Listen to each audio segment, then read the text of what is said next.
Hey, fellas. So what I want to talk to you today about is starting strong. Okay, starting strong. Um, a lot of you, well, the newbies have been on campus here for a couple of days. A lot of excitement on Friday. It was, man, what a blessing to meet you guys, meet your families. There were probably some tears uh, yesterday, either on Friday afternoon if your family's left, or yesterday if they left on Saturday, or even this morning if they left this morning, Sunday morning. So yeah, it's an exciting time, but it's a scary time, right?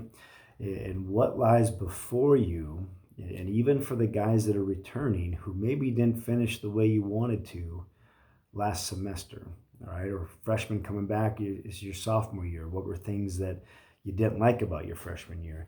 Um, what happens in the next few days is going to help determine the result. All right. So how the next couple days play out is going to put you on a promising path. All right. So it's important that you start strong. All right.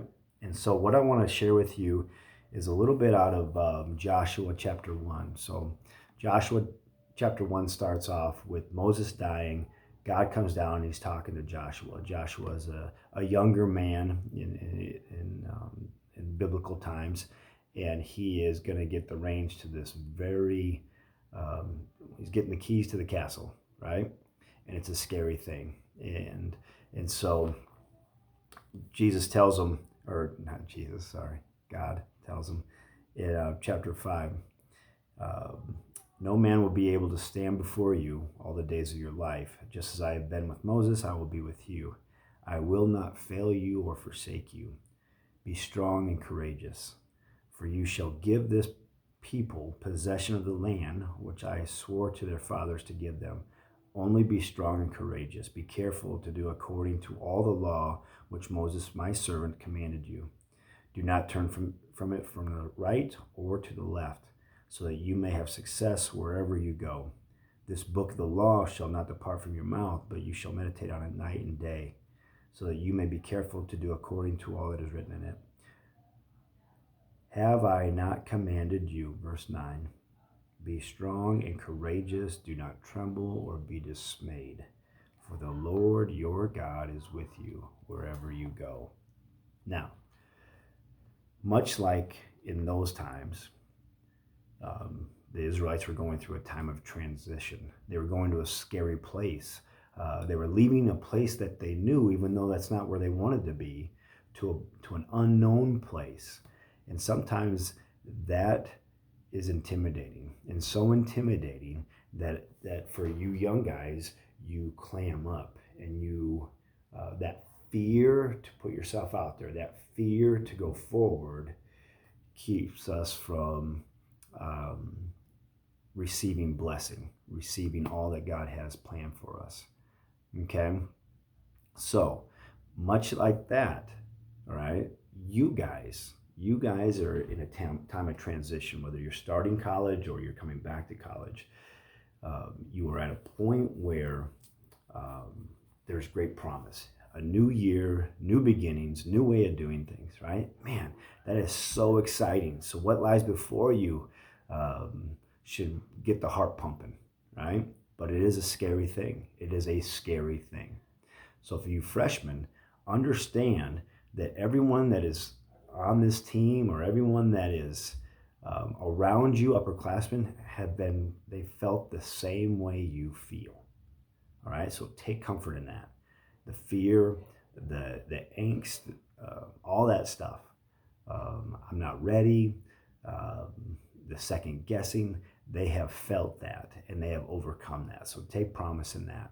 All right, so take comfort in that, rather. So what I want to ask you is, what does God's promise in verses 6, 7, and 9 mean? So here's what he says. He says it 3 times. Be strong and courageous. All right? Be strong and courageous, for you shall give this people possession of the land which I swore to your fathers. Verse 7, be strong and courageous. Be careful to do what I have told you to do in the law. And verse 9, have I not commanded you, be strong and courageous? So he says that 3 times. All right? So what does that tell us? What does that tell us? because that's my challenge to you guys from here. From here on out, be strong and courageous. It tells us, one, that it's going to be tough. Why does he say it 3 times? Because it's going to be tough. This thing that you're about to do is going to be hard. All right, whether you're first time college guy or you're coming back, this is going to be a tough year. All right. We've been given what we need. Verse 7 and 8, he talks about the law. Be careful to do according with the law with which Moses, my servant, commanded you. Do not turn from it from the right or to the left, so you may succeed. All right.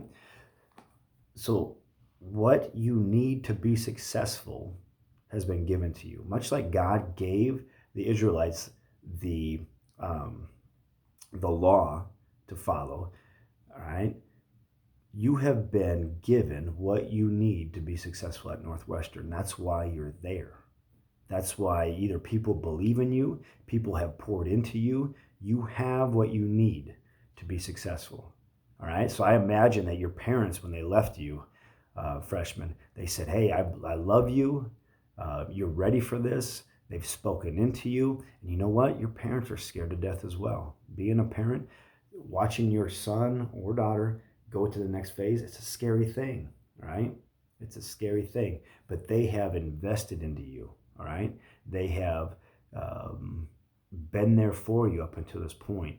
They have given you the skills and the talents to be successful at Northwestern, all right? That plus you have people, and I promised you this when I recruited you, and though you returners hopefully know this to be true, people here want to see you do well. You've been given what you need to be successful. And the last thing he says in verse 9, the third time he says this, be strong and courageous. Do not tremble or be dismayed, for the Lord your God is with you wherever you go. Ultimately, we are never alone. We are never alone because God is with us.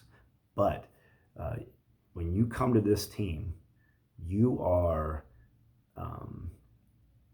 joining a brotherhood. All right, you are joining something that is strong, a 3-strand cord, and man, just know that your fight is not alone. So here's your challenge: as you start this new year, as you start this new opportunity that lies before you, I want to encourage you.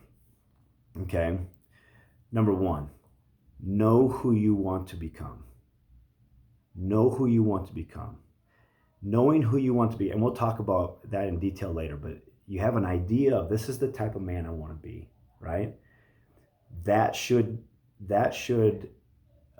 give you a set of priorities, all right? That should give you a set of priorities. What's important to you is, did you come to Northwestern so that you can be a master at the Xbox or at the PlayStation, right? Or Super Smash Bros, right? Is that why you came to Northwestern? Or did you come here to be a better version of yourself? Did you come here to learn maybe how far you can go? But know who you want to be, know what your priorities are, and then carve out time for your priorities. If you want to grow in your faith, then that should be a priority in your day, all right? You should carve out time in your day to grow in your faith. If you wanted to do better academically, then a part of your day should be structured around doing better academically, all right? Know who you want to become. Know what your priorities are and schedule your day around those priorities, all right? The last thing, and this is something that you're going to hear from us a lot, you have 2 jobs in wrestling. 1 is to be ready, 2 is to score points. Academically, you have 2 jobs, all right? You have the responsibility to be ready. So Tuesday classes start. You have until now, you have Monday, and you have Monday evening to get ready mentally to get ready for class. So when classes start, your first class Tuesday morning, you are ready to go. You've started off on the right foot. You've done what you needed to do. You have all the things you need to be successful. And whether that is you got up and you had a good breakfast, you went to Walmart on Monday and you got all your school supplies, you are ready to go. That's your responsibility. And as a man, that is your responsibility. So accept that responsibility, get ready to go, and get ready to start strong, and get ready to see how God's going to work in your life. All right, praying for you guys. Take care, and I'll see you Monday or Tuesday.